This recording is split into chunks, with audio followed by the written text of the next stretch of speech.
Hi everybody, foXnoMad here, and today I want to help you travel smarter by reviewing the iPhone 12, which is the middle child in between the iPhone 12 Pro and the iPhone 12 mini, and this is the iPhone to get for most people. Looking at the design, it's a throwback to the days of the 5S, one of the best iPhone designs in my opinion. The edges are now flat, not rounded like the iPhone 11, which makes it easier to stand this phone up on its side, although the buttons make it a bit shaky.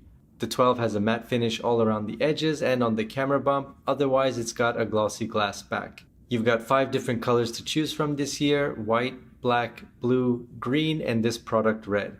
Now the red isn't as deep of a red as last year's 11. In fact, the theme in this year's color scheme seems to be lean more toward the pastel. But unless you're looking at this 12 side by side with last year's 11, the red is still vibrant and it's still a nice color overall. The iPhone 12 has smaller bezels and more screen real estate than the iPhone 11, and it's hard to convey how much of a better grip these sharp edges give you. It's easier to take the 12 in and out of your pocket, and although most of you will probably put a case on it, the matte sides give you more confidence that you won't drop this phone every time you reach for it. Otherwise, the design is very similar to anyone who's used an iPhone before. You've got your vibrate button, volume up and down, plus the SIM tray. The iPhone 12 though does bring OLED to the display, unlike the LCD of the 11. That means you get darker blacks, better viewing angles, with improved battery life since the phone doesn't always have to power every pixel depending on what's on the screen. And that's a screen that's supposedly 4 times stronger and more smash resistant against drops this year too, due to this new ceramic shield. Aside from the edges, visually the iPhone 12 is 15% smaller, 11% thinner, and 16% lighter than the 11. The speaker and microphone grills are also smaller, and while the music isn't noticeably louder or diminished, it is harder this year to completely block the sound out by covering it with your finger, which is nice, which means you don't accidentally cover up the speaker grills and then have to turn the volume up or down, so it makes it a little bit easier to use speakerphone or listen to music through the phone directly.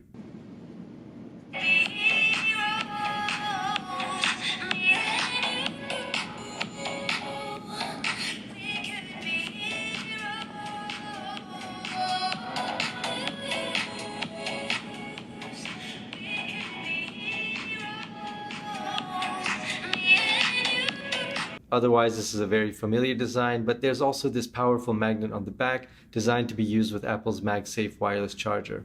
And as far as the cameras, as you'd expect, they're really good. Now, you only get 2 cameras on the iPhone 11 12 versus the 12 Pro where you have 3 cameras, but these are the cameras that you're most likely going to use anyway. You've got your standard 12 megapixel camera here, you've got your wide angle camera lens here, and it takes pretty good photos which lean a little bit toward the warmer side, but you've got vibrant colors all around that really show off reds, yellows, and oranges.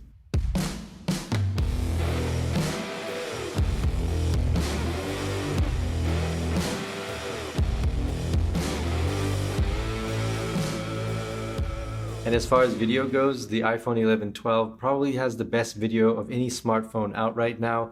If you're really interested in taking videos with your phone, if that's something that you do a lot, then this phone is the best phone to get for a video. Now let's talk a little bit more about what else is in this phone, like 5G. Today, we're bringing 5G to iPhone. 5G, 5G, 5G, 5G. Now, Apple made a huge deal about 5G at their iPhone event, so what is 5G? Well, let me give you the TLDR, too long didn't read, very quick synopsis, easy to understand and digest version. Basically, 5G is the next generation of cellular data. It's what comes after 4G. 5G can be anywhere up to 100 times faster than 4G when it comes to downloads, which sounds great, but there aren't many 5G towers around.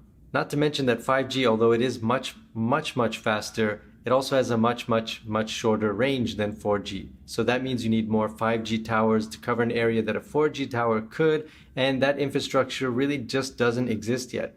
Yes, there are some 5G towers popping up in different cities around the world, but unless you live and work right next to a 5G tower, that probably isn't going to make a huge difference for you when it comes to the iPhone 12. Now, in terms of future-proofing, yeah, in a couple years, that's going to be a great feature to have. You're going to want to have 5G in your phone, but for now, think of it as sort of future-proofing this phone, but not something that you can use immediately right away. Again, like I said, unless you happen to live right next to a 5G tower. So we've got a very familiar phone in a new design. And the main differences I'd say between the iPhone 12 and the iPhone 11 are going to be the design. That's going to be those edges.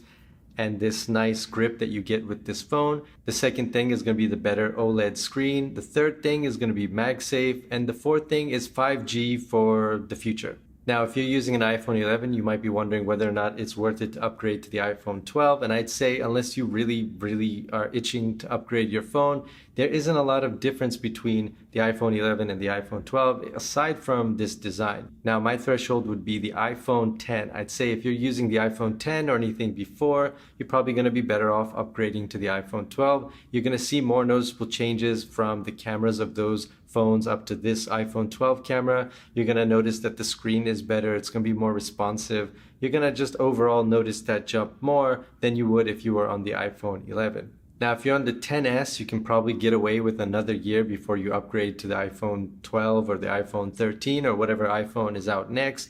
That's going to be kind of where you're on the fence in terms of upgrades and what I would suggest. I think if you're using the iPhone 11, it's probably better off to just stay and wait for the iPhone 13 or 14. If you're using the XS, you really need to decide whether or not maybe you need more space in your phone, maybe you want a better camera, maybe you just want a better phone, but you can probably hold off for another year. Anything before that, you're probably going to be pretty happy with an upgrade to the iPhone 12. But I gotta say, holding this iPhone 12, I really hope Apple keeps this design around for a couple of years. I love having, I can't convey it on camera how much I love having this grip and how much the iPhone 11 just feels so slippery in my hand with these rounded corners. It's really nice to have this grip. And I'll say that the matte finish of the iPhone 12 is a lot easier to hold than the glossy finish of the 12 Pro. Can I say it one more time? I just really like the design of the iPhone 12. Anyway, that's my review of the iPhone 12. Let me know if you have any questions down in the comments below. And while you're down there, hit the like and subscribe buttons. I'll have new videos for you every week. Thanks for watching, and I'll see you in the next video.